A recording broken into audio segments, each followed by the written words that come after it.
Bien, vamos a continuar con la lectura. En realidad somos muy valientes porque hemos leído bastante, ¿verdad? Bastante.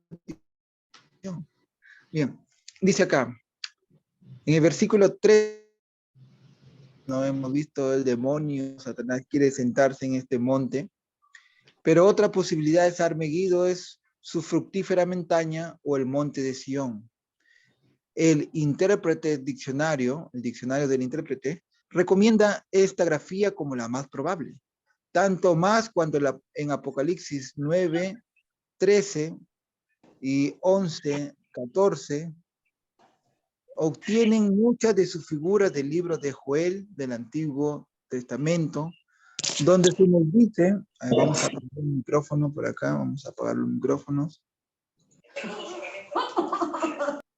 Muy bien, apagamos los micrófonos. Muy bien. Dice acá, del libro de Joel se obtienen muchas figuras del Antiguo Testamento, donde se nos dice que del monte de Sión procede el poder de Dios en su lucha contra las fuerzas del mal. Interesante. Recuerde que los 144,000, que son los santos y el remanente, está en pie ¿en qué monte? En el monte de Sión, Armegido. Interesante. El dragón les hace la guerra a este grupo de gente.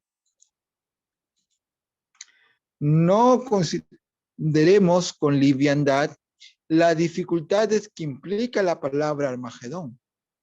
Nuestra familiaridad con la palabra y nuestro hábito bien establecido de suponer que sabemos lo que significa no debería inducirnos a equivocarnos. Supongamos que en el lugar del monte de Megiddo leyéramos monte de Babilonia. Inmediatamente tendríamos un problema entre manos porque la ciudad de Babilonia está ubicada en la Mesopotamia, en medio de una inmensa llanura donde no se ve un monte por ninguna parte, o sea, en el desierto, ¿verdad? No hay montes allí. Supongamos que leyéramos, y ellos, los demonios con aspecto de rana, los reunieron a los reyes de todo el mundo en el lugar que se llama en Estados Unidos Capitol Hill. Podríamos llegar a la conclusión de que allí no se está hablando en absoluto de un encuentro militar.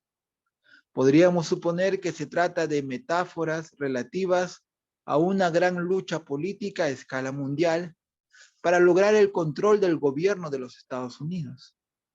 O supongamos que todos los enemigos de los Estados Unidos se fueran a reunir en Waterloo o en Valley Forge.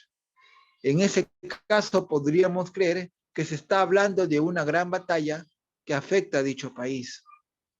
Prestar cuidadosamente atención al significado de las palabras es vital, interesante, para comprender bien un pasaje de las Escrituras. ¿Es simbólico o es literal?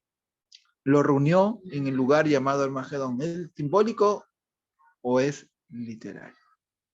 Prestar cuidadosamente atención al significado de estas palabras es vital para comprender bien un pasaje de las Escrituras. Ya lo vamos a ir viendo.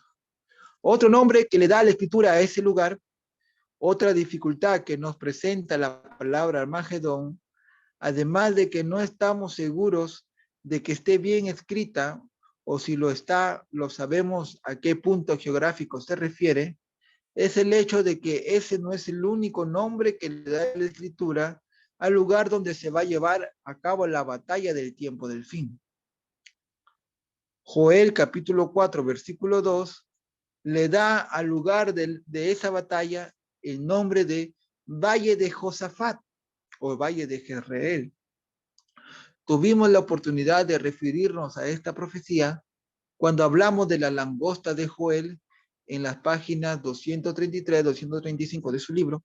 Al leer el pasaje, nota de las palabras guerra, cosecha, día del Señor. Y nos pone ahí el versículo de Joel, ¿verdad? El valle de Josafat. No lo vamos a leer por el tiempo, pero si nosotros leemos a la segunda venida de Cristo, ¿verdad? El sol y la luna se oscurecen, Las estrellas retrasan su fulgor. Ruge Jehová desde Sión, desde Jerusalén da su voz. Y el cielo y la tierra se estremecen. Esta es la voz de Dios Padre. Un poco más ampliado de este capítulo de Joel está en el tema de los 7 truenos, que está en el canal de YouTube de Sarnaz Panea, ¿verdad? Ahí pueden ver este tema y un poco más ampliado lo que escribe Joel.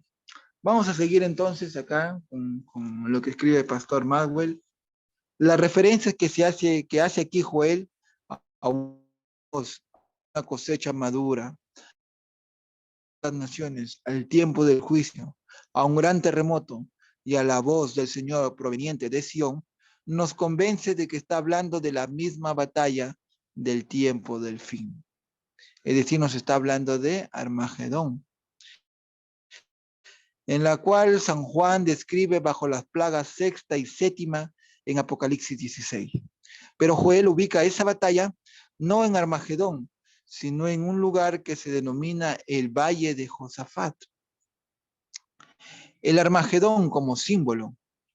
Es posible entonces que debiéramos considerar el Armagedón no como un lugar definido, puesto que no existe tal lugar, sino un recordativo simbólico más bien de que en la rebelión final que se va a producir en la tierra en contra de la verdad y la justicia, el Dios de la verdad y la justicia va a destruir completamente a sus enemigos y va a proteger y preservar por completo a su pueblo. De paso, no es necesario que supongamos que la totalidad de las 7 plagas deben ser literales o simbólicas. Los 4 primeros sellos, los de los famosos jinetes, obviamente son simbólicos, pero el sexto sello, con sus señales del fin y su información acerca de la segunda venida de Cristo, evidentemente es literal. Así que el Apocalipsis siempre juega con partes simbólicas y partes literales. Hay algunos hermanos que dicen, no, todo el capítulo es simbólico y nada es literal. No, hermanos. Dios ha dejado ahí en el libro de Apocalipsis tanto parte simbólica como parte literal. Por eso recomendaba, ¿no? Es importante que podamos leer bien cada palabra escrita en las escrituras para poder comprenderlas. Dice, sigue diciendo, de manera que si tomamos como literales las 4 primeras plagas, todavía disponemos de libertad para considerar como simbólicas cualquiera de las siguientes. Ciertamente las voces, los relámpagos y el traslado de territorios y montañas durante la 7ª plaga, todo es literal. Únicamente la división de la gran ciudad debe ser interpretada simbólicamente como un preanuncio del derrumbe total de la sociedad en el pánico final que se producirá en la tierra. Ahora vamos a lo del secamiento del Éufrates. Examinaremos ahora más de cerca el pasaje acerca de la 6ª plaga que encontramos en Apocalipsis 16. Al hacerlo, la primera cosa que notamos es que la 6ª plaga tiene que ver primeramente no con el Armagedón, sino con el río Éufrates. El 6º ángel derramó su copa sobre el gran río Éufrates y sus aguas se secaron para preparar el camino a los reyes del oriente. En efecto, en los versículos del 12 al 16 se describe 3 diferentes actividades. Primero, o A, el ángel de Dios seca el Éufrates para preparar el camino a los reyes del oriente. B, los demonios de Satanás reúnen a las naciones en el Armagedón. Y C, Jesucristo consuela y previene a su pueblo. Si los comentaristas dedicaran más tiempo al secamiento del símbolo del Éufrates, el significado del Armagedón aparecería sin esfuerzo. Vamos a ver que hay un erudito bíblico, un personaje que describió qué significaba el secamiento del Éufrates. Este río Éufrates, que si nosotros vemos en el mapa, cruza 3 países, ¿verdad? Irak, Siria y Turquía. Ahí está el río Éufrates en estos 3 países en el Medio Oriente. Vamos a este tercer libro ya que estamos leyendo, del pastor Jacques Duncan, Los secretos del Apocalipsis. En el capítulo 7 habla sobre las copas mundiales o las plagas finales. Bien, no quiero leer más para no cansarlos mucho. Ustedes van a tener las diapositivas para que vayan leyendo, porque quiero terminar sí o sí esta primera parte del Armagedón. Pero miren, interesante que está hablando también sobre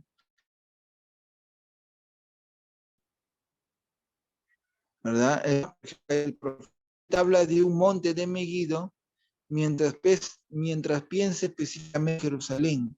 La ubicación de la batalla no es el valle de Jezreel, sino como lo predijo y santo. Ese monte glorioso y santo donde actualmente está la mezquita de Al-Aqsa y donde los judíos quieren construir su tercer templo. Los reyes de la tierra, los poderosos congregados, no tienen otro objetivo que el control de Jerusalén. Interesante. Interesante lo que escribe Jacques Duncan.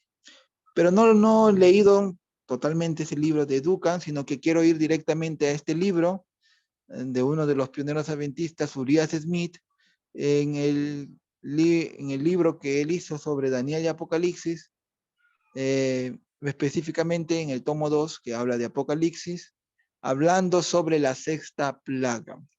Entonces, Maxwell nos dice, si nosotros entendiéramos qué es el significado del secamiento del río Éufrates, podemos entender entonces qué es Armagedón. Así que vamos de una vez a lo que dice Urias Smith para que no nos gane el tiempo.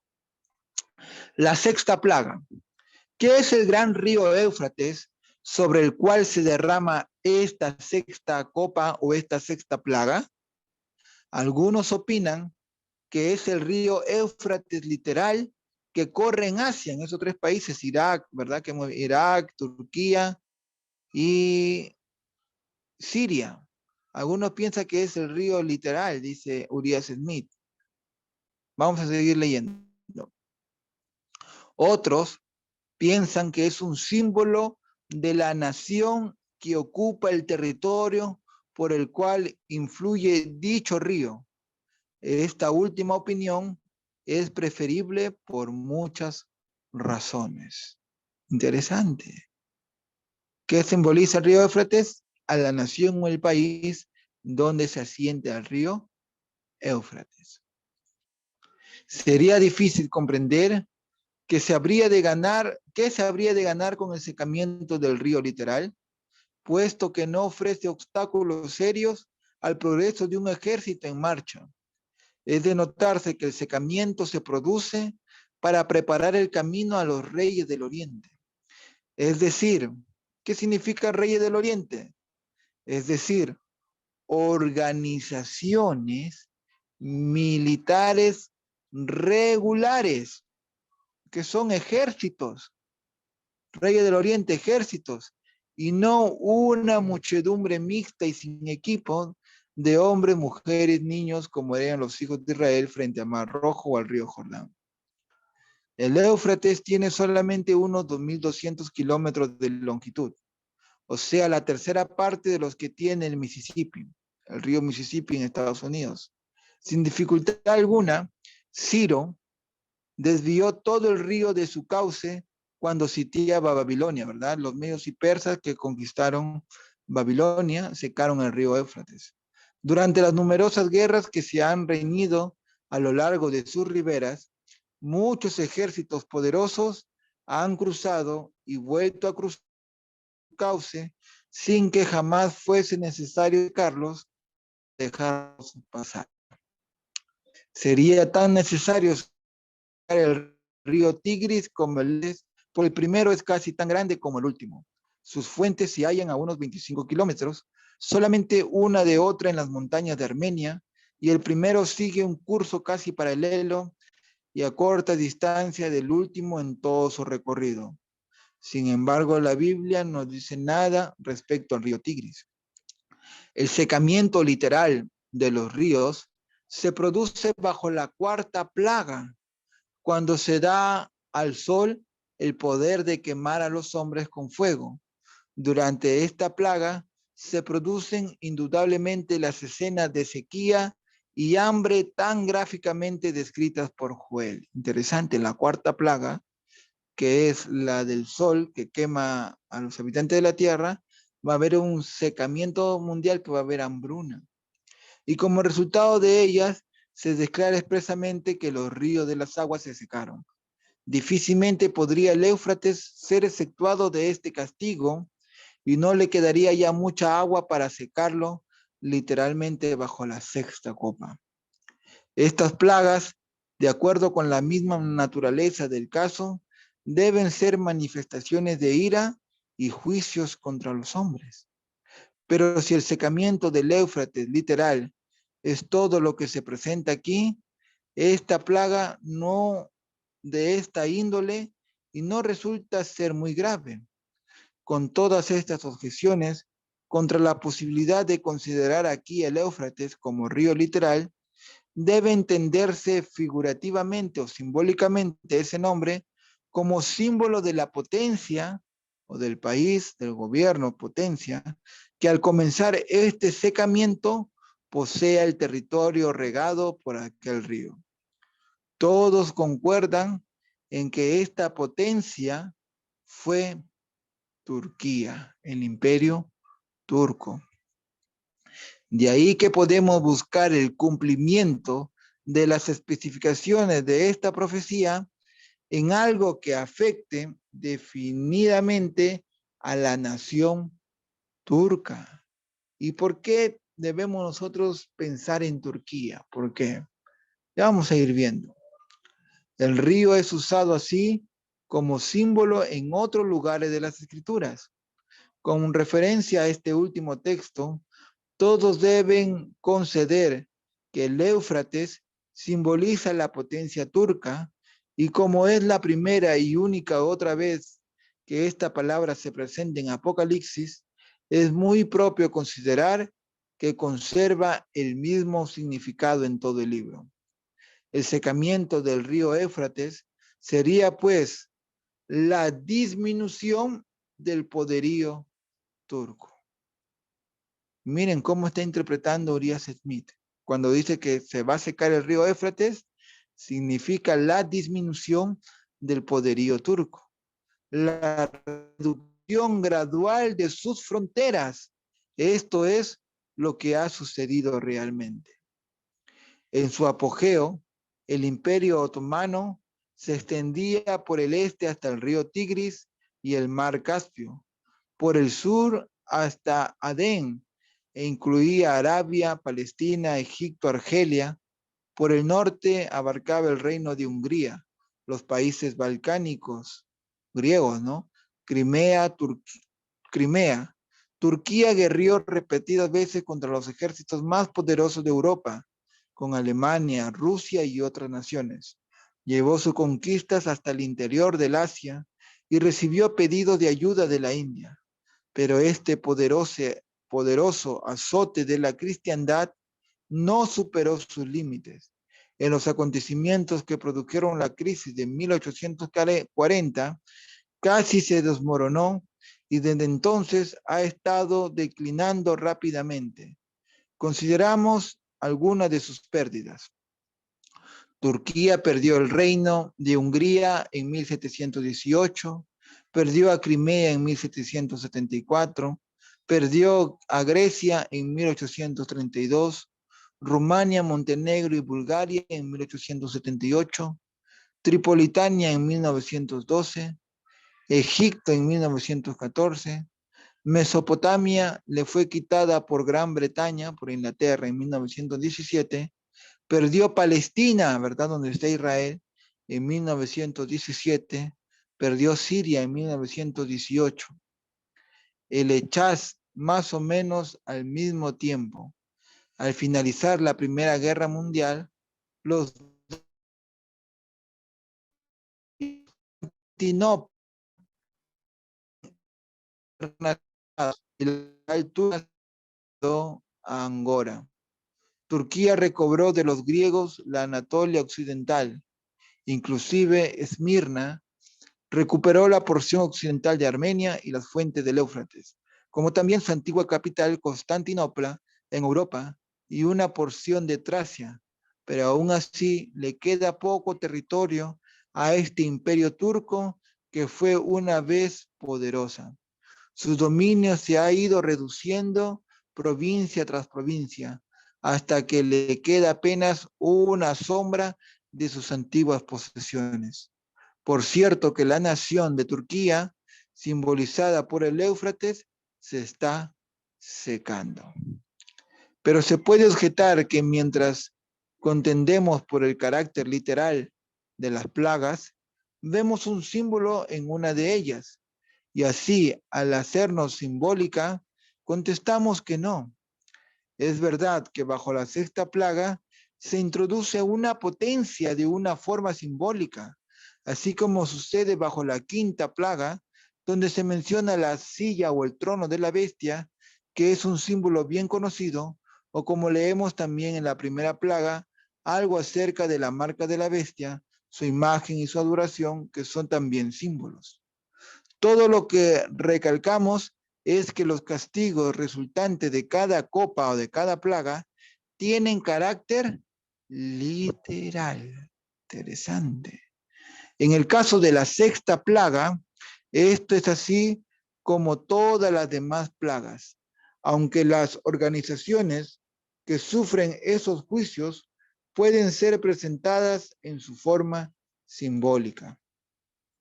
Ahora nos vamos a adentrar a la batalla del Armagedón.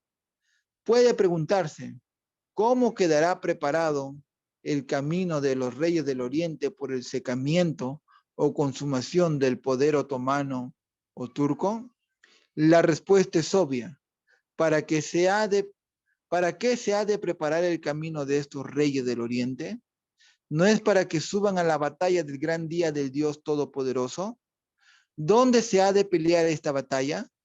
La respuesta del profeta es que los que pelean esta batalla serán congregados en el lugar que en hebreo se llama Armagedón. Literal o simbólica esta batalla. Para Urias es muy literal. Este nombre proviene del antiguo valle de Megido, donde en tiempo del Antiguo Testamento se riñeron tantas batallas decisivas, según lo atestigua la historia.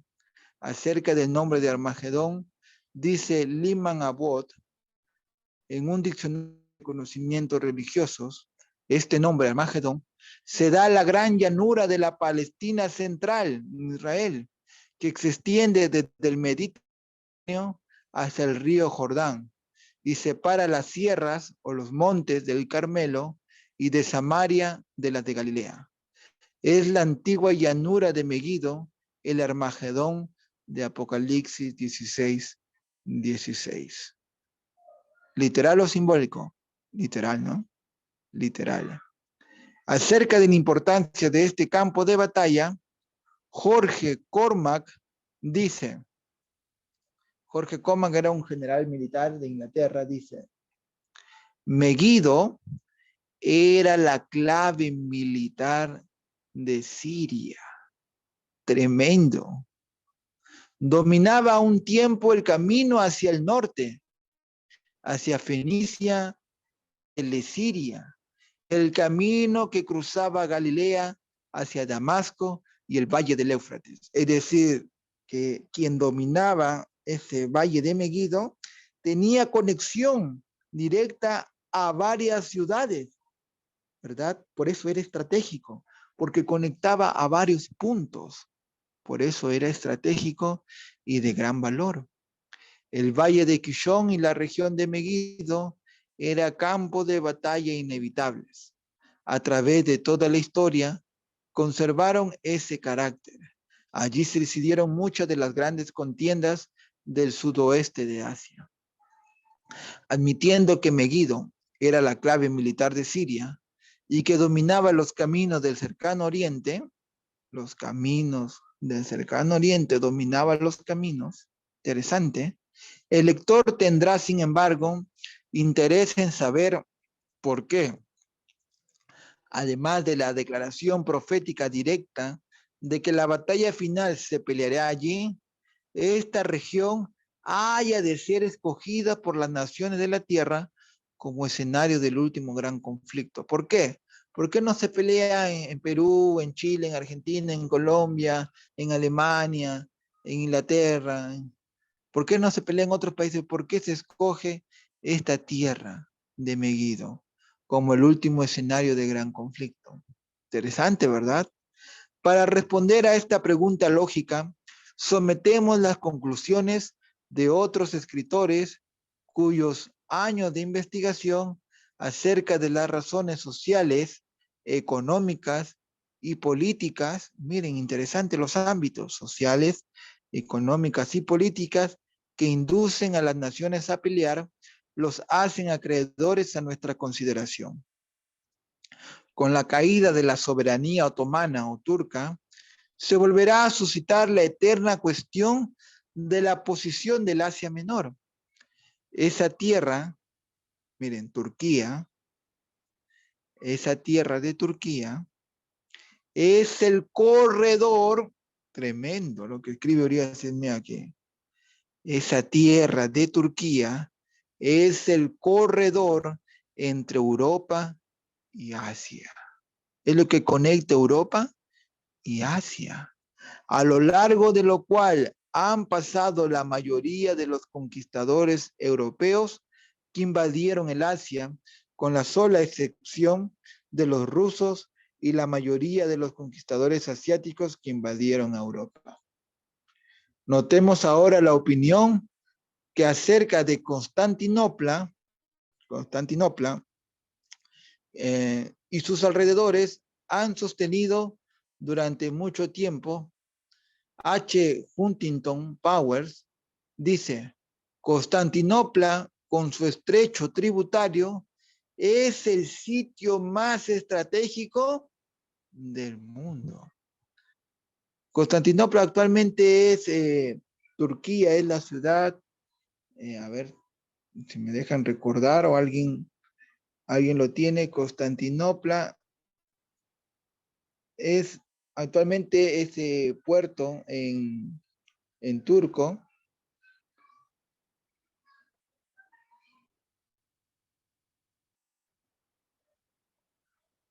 Actualmente es Estambul, Constantinopla, Estambul.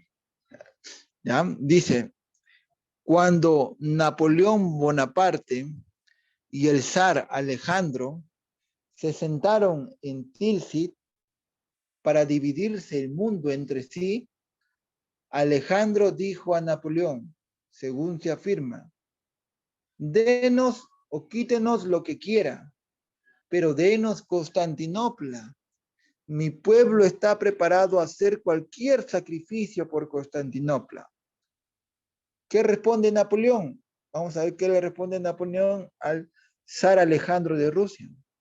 Napoleón estuvo inclinado largo rato sobre el mapa y luego, enderezándose con resolución repentina, contestó: Constantinopla, nunca te lo daré, Constantinopla.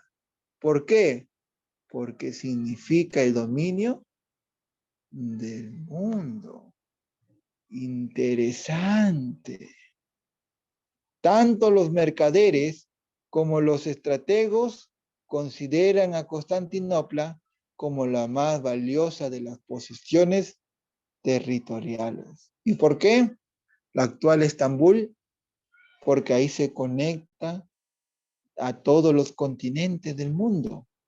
Desde la ciudad de Estambul hay comercio, grandes barcos para hacer el comercio entre los continentes de Asia, de Europa, de América, de África. Interesante. Leemos además acerca de cómo el interés del mundo se ha transferido de Constantinopla a la Turquía asiática. El problema de Constantinopla ha dejado perplejo y angustiado el mundo durante muchos siglos.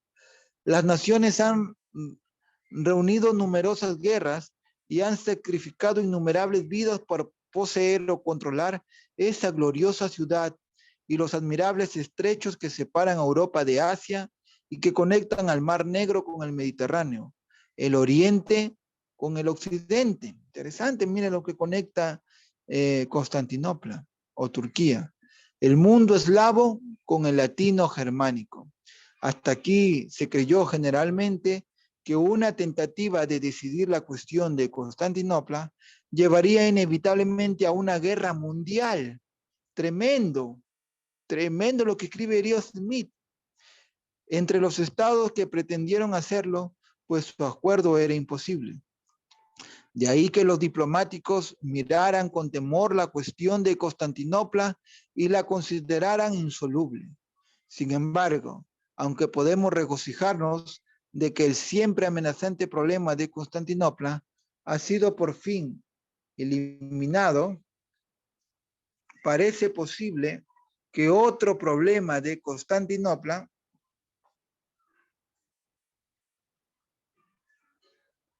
ha sido por fin eliminado para hacer posible que otro problema mucho mayor y peligroso se suscite casi inmediatamente en su lugar.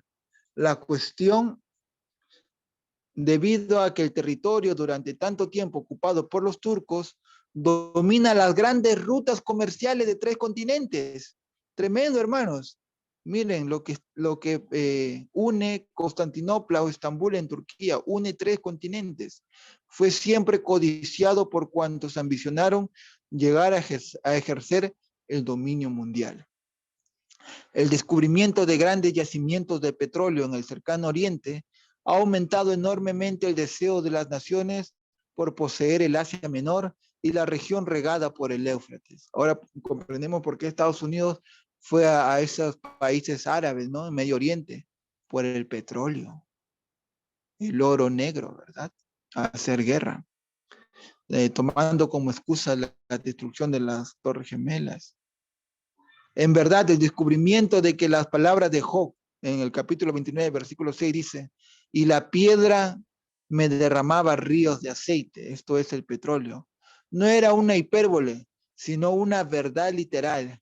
Ha inducido a toda nación de primera categoría, como Estados Unidos, a reconocer esos yacimientos de petróleo, por su parte bien comparables a los del hemisferio occidental, constituirían una posesión inestimable en las manos de los que quieran dominar el mundo comercial y militar.